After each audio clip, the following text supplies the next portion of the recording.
Hey, it's me, Dest, and welcome back to Smarter Every Day.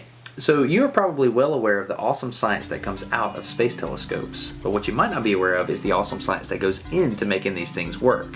For instance, check out this NASA photo. These guys are working on the sun shield for the James Webb Space Telescope, and what I think is so cool about this photo is that this guy in the bottom right corner is my dad. You see, the instrument operates at about 45 degrees Kelvin, but you have all this heat from the sun coming from the other side.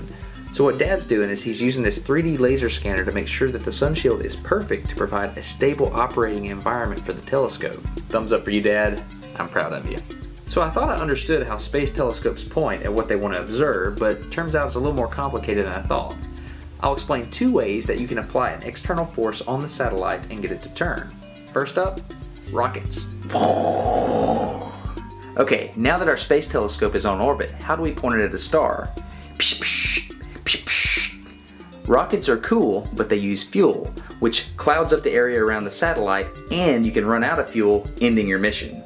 So how do we do this without having rockets?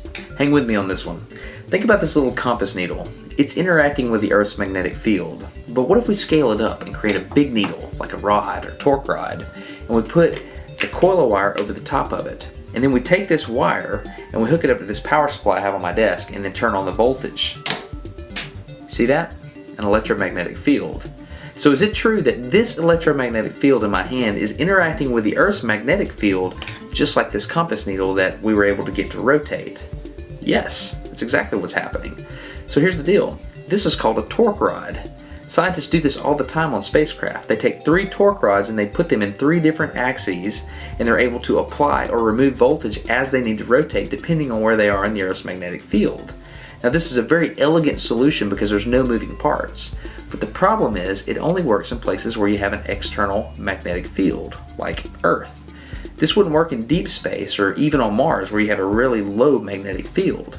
So in order to rotate a space telescope somewhere like that, we're going to have to use flipping cat physics. So if you go back to the last episode of Smarter Every Day, I used a high-speed camera to explain that a cat is able to flip 180 degrees from rest by rotating against himself.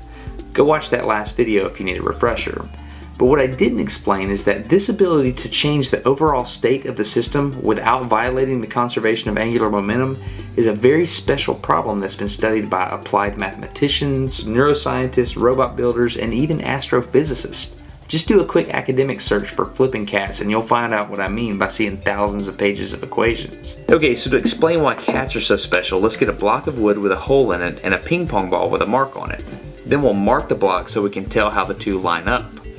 If we move the block, the ball rolls, and when we return it, the system goes back to the initial state.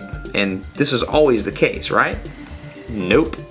If we move the block out but return it along a different path, the system doesn't return to the initial state. This means that the path determines the state of the system, right? So just like the ball never slips, angular momentum in both cats and space telescopes never changes. But we are able to change their final rotation. You see, special systems like this are called non-holonomic systems. Look, I know that's a big word, and you might just be watching this video because it's a cat video, but I need you to hear this. The physics of flipping cats is what makes us be able to take photos like this. No, seriously, flipping cats. One way to keep a space telescope pointed at a particular star is to use a device called a reaction wheel. Multiple reaction wheels are spinning inside the spacecraft. If a rotation is needed in a particular axis, engineers calculate which wheels should be sped up or slowed down at exactly what times. So I am in a NASA building and we are going to a special lab. We are here at the Attitude Control Components Lab, and these guys know about how to control space satellites using cat math. Here's our guide here. Come on in. Okay, Dean, so thank you for allowing me to come over after I showed you my cat video. That was pretty cool. I appreciate that. So I have a question. So a cat is just free floating in space essentially, and then he rotates. Correct. How does he control his rotation without any external forces on him? Well, he basically uses his legs and his body to rotate and have momentum transfers. Oh, and that's kind of what you guys do, right? You're brokers of momentum. Yes, we do momentum management. That's what happens on the space station or any system that's flying in space. Is we have to manage the amount of momentum that's actually in the system so that you can point and focus at a nebula or a star that you want to look at for a telescope. And so what is this device that you have next to you? Well, this device is a control moment gyro. Now, the difference between a reaction wheel and a CMG is in the CMG, I can actually rotate its axis. And you can see this actually has 2 axes of rotation. And by doing that... you made a lot harder math for yourself, didn't you? Yes, we did. But there are a lot smarter people than I am that go off and make sure that they know how to point the satellite or the telescope, and they go from one point to another point along a specific trajectory. But if I keep rotating this up, you'll see that there's a point where it will stop. And if for some reason I were able to get to this point, then I can't go any farther. So I have to have some other system to allow me to get out of that locked position. Oh, so that's where your external energy inputs start coming into effect. That's right. That's where your mag torquers or your propulsion jets or thrusters. And the torquers would be the Earth's magnetic field. Yes, you react against Earth's magnetic field. Okay, so here you guys test the components to make sure that these things will work on orbit. Yes, we do. And in this vault over here, you'll see we have a life test running. Is that what I'm hearing here? That's what you hear. So what am I looking at? This is the Chanda X-ray telescope life test for the reaction wheel.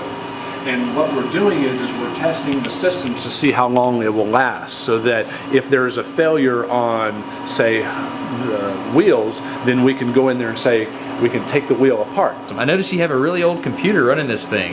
Yes, well, Chanda was built in the early 90s, and so the hardware that is used to test Chandra is the same hardware that is flying on Chandra. So you got to remember that Chandra is now about 13 years old, I think. Oh wow! So it's like you're locked in time. Yes. When you launch the thing, you're locked at a certain time, and you have to continue to use that same hardware. That's the same thing you had the problem with the space station, or the shuttle. They were locked into time with the components that were built way back in the 70s. Thank you very much. You're Appreciate welcome. it. So thank you very much for watching. I hope you learned something about cats that you didn't know, and please consider subscribing and sending this to your friends. Gigi, get it. Get it. You hear a bird? You hear a bird?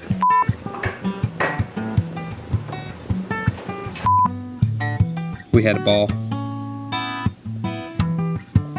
The only reason you can do this is because it's a non-holonomic system and you know flipping cat math. Okay, I'd like to thank Jimmy Neutron for the use of his farm and his cat.